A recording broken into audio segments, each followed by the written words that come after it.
Hello to all. Welcome to the new video of EduTube channel. इस video में हम chapter 6 कर रहे हैं, life processes.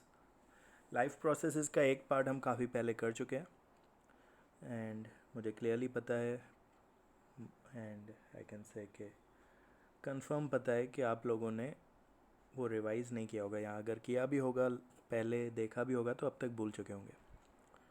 So what I will do is मैं वो वीडियो एक बार वापस शेयर कर दूंगा, तो पहले आप लोग वो पार्ट 1 देख लीजिएगा, फिर ये पार्ट 2 देखिए ताकि कंटिन्यूटी में आपका चैप्टर आ जाए और जो भी आप भूल चुके हो तो वो आपको एक बार वापस याद आ जाएगा।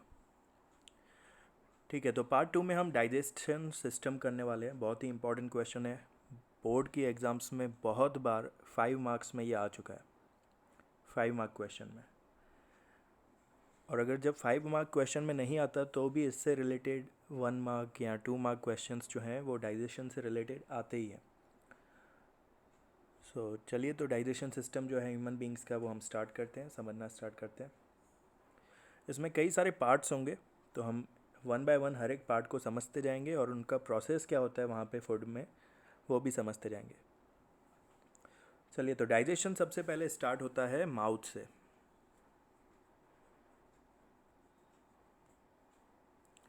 ओके, राइट साइड पे आप देख पा रहे होंगे, mouth is also known as buccal cavity.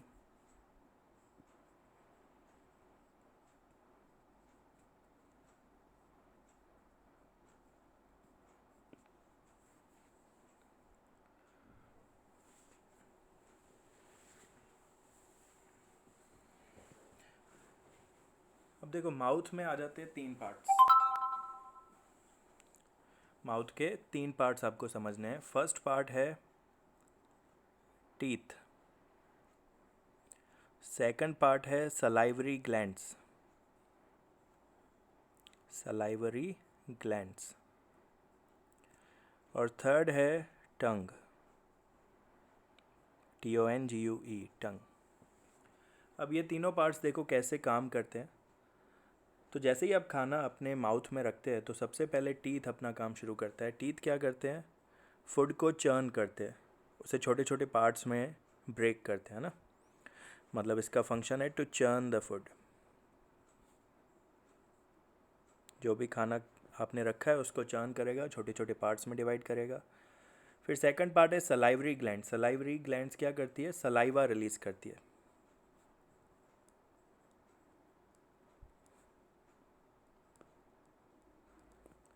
क्या रिलीज करती हैं? सलाइवा। सलाइवा का मतलब होता है थूक।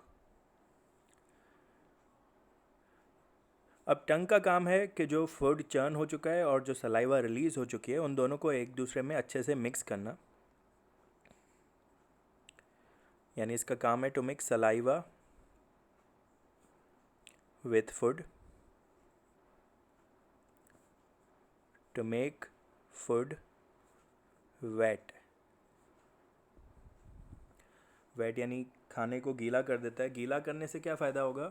खाना जो है वो जल्दी नीचे तक पहुंचेगा, है ना। आपने कभी कभी आपने रियलाइज़ भी किया होगा कि अगर आप कुछ बहुत सूखा खाते हो तो आपके गले में जैसे नीचे जाता ही नहीं है, निगला ही नहीं जाता है। लेकिन अच्छे से उसको अगर आप चर्न कर दोगे, अच्छे से उसको सलाइवा उसमें अगर मिक्स होगी, आप उसे चबाते रहोगे थोड़ी देर तक तो सलाइवा अच्छे से मिक्स होगी, खाना जो है वो एकदम गीला हो जाएगा और फिर जल्दी नीचे उतरता है। चलिए, तो ये माउथ का काम हुआ, लेकिन यहाँ पे एक और छोटा सा काम हो रहा होता है। जो सलाइवा रिलीज़ होती है, इस सलाइवा में एक एंजाइम होता है। Saliva contains an enzyme which is known as amylase. Amylase enzyme release करती है। एंजाइम का मतलब क्या होता है? तो इसको आप एक समझिए कि एक छोटा सा केमिकल है, लिक्विड केमिकल है, जो हमारे बॉडी के या किसी भी लिविंग बीइंग के प्रोसेस को फास्ट करता है। ठीक है, जो हमारे बॉडी में प्रोसेस हो रहे होते हैं, चाहे फिर वो डाइजेशन हो, रेस्पिरेशन हो, ओके, जो भी ब्लड फॉर्मेशन हो, जो भी प्रोसेस चल रहा होता है, उन सभी में एंजाइम्स काम कर रहे होते हैं। और एंजाइम्स जब अच्छे से काम करते हैं तो हमारी बॉडी वेल मेंटेन रहती है। अब सलाइवा में एक एंजाइम होता है एमिलेज। इस एमिलेज का काम है, एमिलेज डाइजेस्ट स्टार्च। ठीक है, एमिलेज क्या करता है? स्टार्च को डाइजेस्ट करता है। हमारे फूड में, बहुत सारे फूड में स्टार्च होता है, और स्टार्च जो है वो बहुत हैवी चीज़ होती है, उसको डाइजेस्ट करना बहुत मुश्किल होता है। तो खाना हमारे मुंह में तो बहुत कम देर तक ही रहता है ना, बहुत जल्दी हम चबा के निगल लेते हैं। आजकल तो टाइम भी बहुत कम होता है, तो बहुत ही कम हम माउथ में अपने फूड को रखते हैं, फटाफट खाने के चक्कर में जल्दी निगल लेते हैं। तो स्टार्च जो है वो पूरी तरीके से यहाँ पे डाइजेस्ट नहीं हो पाता, इसलिए इस फूड को हम कहेंगे पार्शियली डाइजेस्टेड फूड। ठीक है, एमिलेज स्टार्च को डाइजेस्ट कर लेता है। स्टार्च हमारे फूड में प्रेजेंट होता है, ख़ास करके पोटैटो में बहुत ज़्यादा होता है स्टार्च। चलो, अब ये partially digested food, partially digested food moves to esophagus। ठीक है, स्पेलिंग इसकी होती है OESOPHAGUS, लेकिन इसमें ओ साइलेंट होता है स्टार्टिंग वाला। ईसोफेगस कहेंगे इसे। जैसे कि आप अपने राइट साइड पे इमेज में देख पा रहे हो, ईसोफेगस का मतलब हमारी खाने की नली। ठीक है, खाना जो है वो जैसे ही निगलते हो तो ईसोफेगस से होते हुए वो पहुंच जाता है स्टमक में। Partially digested food moves to oesophagus and then it reaches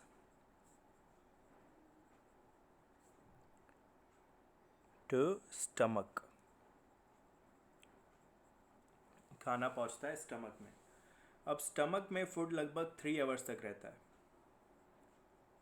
food remains in stomach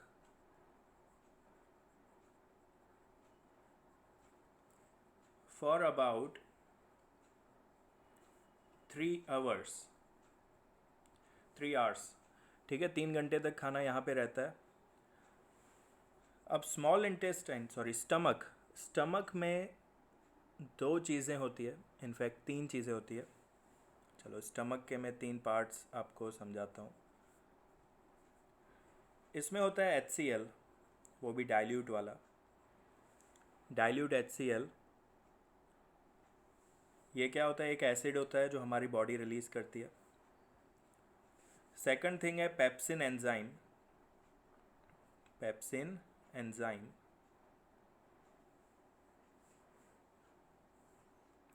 और थर्ड वन इज म्यूकस। ठीक है, 3 पार्ट्स हैं, dilute HCl, pepsin enzyme and mucus. अब इन तीनों का एक एक करके समझ लेते हैं काम क्या है। HCl के 2 काम होते हैं। HCl के 2 काम हैं, दोनों लिख लेते हैं। Number 1 is to kill bacteria.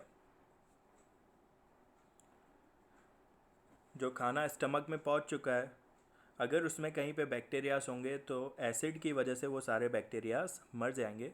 And second thing is to make food acidic. ठीक है, खाने को ये एसिडिक बना देता है। एसिडिक बनाना बहुत ज़रूरी है फूड को, क्योंकि ये जो पेप्सिन एंजाइम है वो तभी एक्टिवेट हो सकता है जब ये फूड एसिडिक बन जाए। तब तक पेप्सिन एंजाइम कुछ काम नहीं करता है। पहले फूड एसिडिक बनेगा, फिर पेप्सिन एंजाइम काम करेगा। अब पेप्सिन एंजाइम क्या करता है? ये प्रोटीन को डाइजेस्ट करता है। ठीक है, ऊपर हमने एमिलेज एंजाइम समझा था। एमिलेज एंजाइम डाइजेस्ट स्टार्च, और पेप्सिन एंजाइम जो है वो प्रोटीन डाइजेस्ट करता है। अब म्यूकस का काम क्या है? तो म्यूकस जो है वो हमारे स्टमक के वॉल के चारों तरफ होता है। ठीक है, पूरी एक उसकी लाइनिंग बनी हुई होती है। और ये क्या करता है, हमारी स्टमक वॉल्स को एसिड से बचाता है।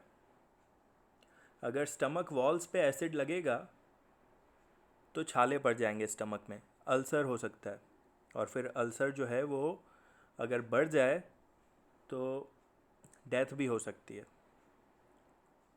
इसलिए म्यूकस जो है वो हमारी बॉडी के लिए बहुत ज़रूरी है। ये क्या करता है, वॉल्स को प्रोटेक्ट करता है, प्रोटेक्ट्स स्टमक वॉल,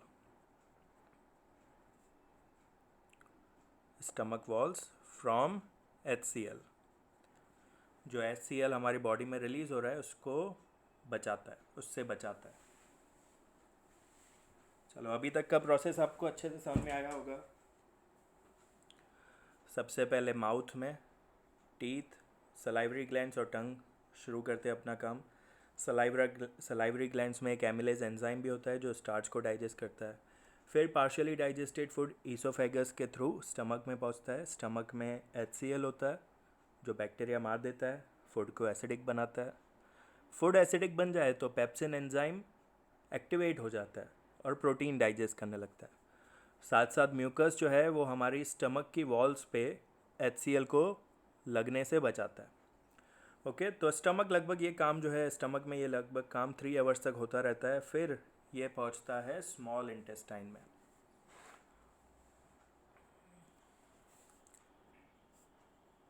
ठीक है, अभी नेक्स्ट है स्मॉल इंटेस्टाइन। तो नाम में भले स्मॉल है, ठीक है, नाम में तो स्मॉल है, लेकिन ये बहुत ज़्यादा लंबी रहती है। आप देख पा रहे होगे राइट साइड पे जो पिक्चर है, स्मॉल इंटेस्टाइन लिखा है, बहुत ही ज़्यादा ऐसे टर्न किए हुए, उसके कॉइल्स बने हुए हैं। नॉर्मल ह्यूमन बींग्स जो एडल्ट्स होते हैं यानी 18 ईयर्स के होते हैं, उनमें ये लगभग 6 मीटर्स तक हो सकती है। कितने मीटर्स? 6 मीटर्स इतनी लंबी हो सकती है।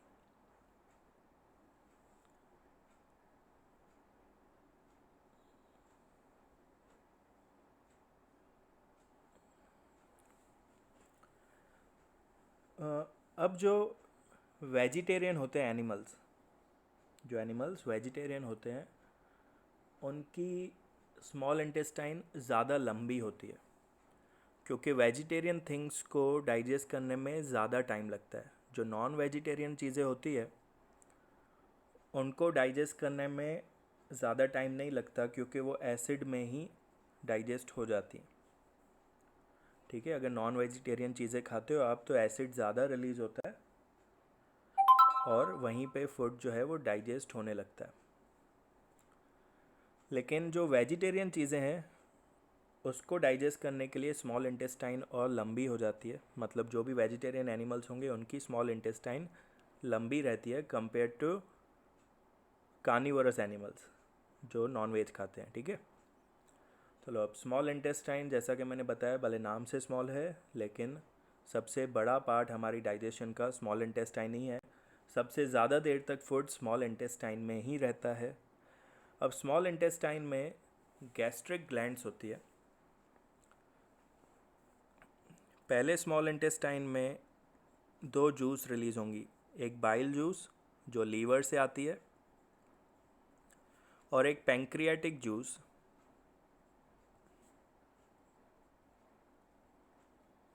जो पैंक्रियास से आती है।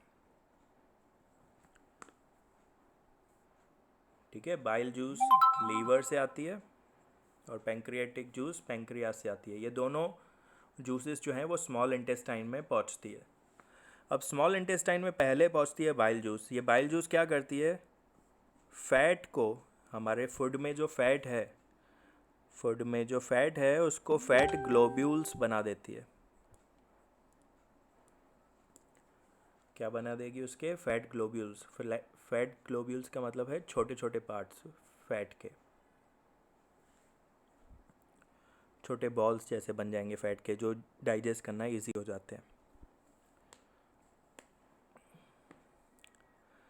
अब पैंक्रियाटिक जूस में 3 टाइप के एंजाइम्स रहते हैं।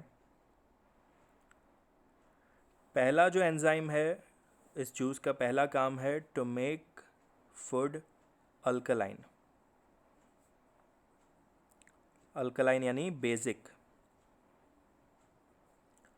देखो पहले HCl ने फूड को एसिडिक बनाया था, अब यहाँ पे फूड बेसिक बन रहा है, एसिड का बिल्कुल उल्टा। फिर इसमें एक एंजाइम होता है एमिलेज एंजाइम। यस राइट, जो पहले हमने स्टार्च के लिए था वही। ये क्या करता है? डाइजेस्ट करता है स्टार्च को।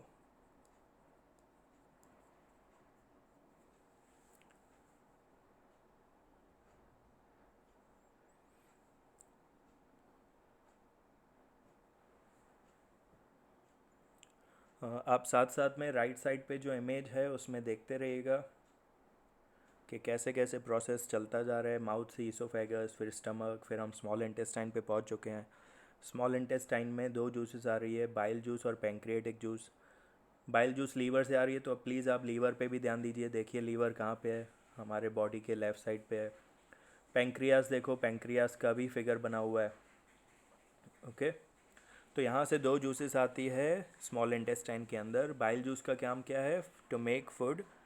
फैट को वो फैट ग्लोब्यूल्स में डिवाइड कर देता है। फिर पैंक्रियाटिक जूस में फूड अल्कलाइन बन जाता है। एमिलेज जो है वो स्टार्च को डाइजेस्ट करता है। फिर एक और एंजाइम होता है ट्रिप्सिन, ये प्रोटीन को डाइजेस्ट करता है। तो देखो यहाँ पे एक एंजाइम पेप्सिन था, पेप्सिन एंजाइम डाइजेस्ट प्रोटीन। वैसे ही ट्रिप्सिन एंजाइम जो है वो भी प्रोटीन डाइजेस्ट करता है। तो पेप्सिन और ट्रिप्सिन दोनों का ही काम है प्रोटीन डाइजेस्ट करना, लेकिन पेप्सिन एसिडिक होता है तब डाइजेस्ट करता है और ट्रिप्सिन बेसिक होता है तब डाइजेस्ट करता है। चलो अब इन दोनों का जब काम ख़त्म हो जाता है तो फिर इंटेस्टाइनल जूस आती है। इंटेस्टाइनल जूस बॉडी में रिलीज़ होती है। ये इंटेस्टाइनल जूस जो है वो कार्बोहाइड्रेट्स, जो फूड में कार्बोहाइड्रेट्स होंगे उनको ग्लूकोज में कन्वर्ट करती है।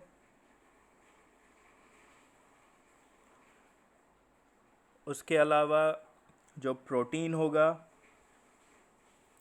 उसको अमीनो एसिड्स में कन्वर्ट करेगी।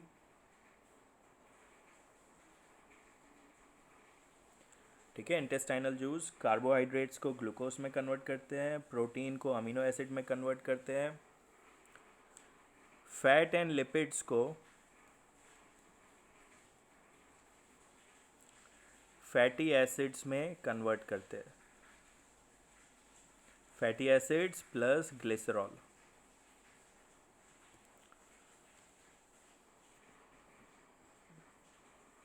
ठीक है, ये इंटेस्टाइनल जूस। अब पूरा खाना जो है वो अच्छे से डाइजेस्ट हो चुका है। फिर स्मॉल इंटेस्टाइन के आसपास, स्मॉल इंटेस्टाइन के चारों तरफ होती है वाइलीस। ये वाइलीस जो है वो एक हेयर लाइक स्ट्रक्चर है। ठीक है, बालों जैसा स्ट्रक्चर होता है पूरे चारों तरफ। अब ये डाइजेस्टेड फूड को एब्जॉर्ब करती है। वाइली क्या करती है? Absorbs digested food.